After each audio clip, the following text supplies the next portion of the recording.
Sa iban pang balita, pagpangawat ng isa ka babae sa rent-a-car shop sa Rojas City na hulikam. Suspect anay na napreso bangod man sang pagpangawat. Inianggin tutukan ni Kim Salinas. Sa CCTV video nga ini, makita ng isa ka persona nga naka-hoodie jacket nga pula. Kasubong nga nagapulupan nila gini sa isa ka garahe sa mga salakyan. Sa isa pagit ka video, makita ng pagsulod sa isa kusina kag sa isa ka kwarto. Sang nagwa na, may bit-bit na ini nga cellphone kag isa ka bag. Ang persona sa video, ang suspect sa pagpangawat sa isa ka rent-a-car shop sa Barangay Banica, Rojas City sa Enero 24, pasado las 6 ang aga. Sunod sa tagiya, bukas nang ilagate sa mga tiyon.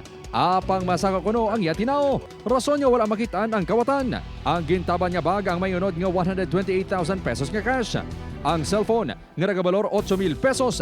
Ang duwa pa lang kasimana nga nabakal sang kabulig sang iyatagiya. Ang cellphone sir kay ginbutang mananda sang yaya ko sa kilid iya cellphone. Wala siya nagabutang sa drawer sir or lock. Wala siya nakalaki, wala man kini lock abi nga butangan. Dugang ni Patrick, ang kwarta nga nataban, hindi pa kuno iya. Hindi man to akong personal kwarta sir. Iyat ang mga owner bala sang unit sir nga nagapasulod sa amon sang salakyan. Wala man ta mahimo sina sir. Obligado kita na magbayad sina sila. Sunod sa Rojas City Police, ginkalala ang suspect alias Gina, 45 anyos kag tumandok sa Carles, Iloilo.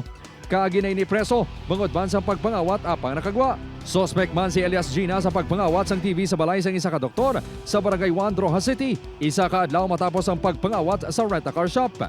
Nabawi ang TV kahapon sa isa ka residente sa Barangay Punta Tamok nga ginbaligyan sang suspect. Hindi man ako sa sir nga ma-detain kay bangod naglang sa sarangiyas ng period of detention. Hindi man ako sa sir pwede ma-hold kay wala mo pa ng kaso ng doktor mo. Pagatingbon ang reklamo sa duwa ka biktima sa pagpasaka sang kaso nga theft kag robbery. Kim Salinas, 1 Western Visayas.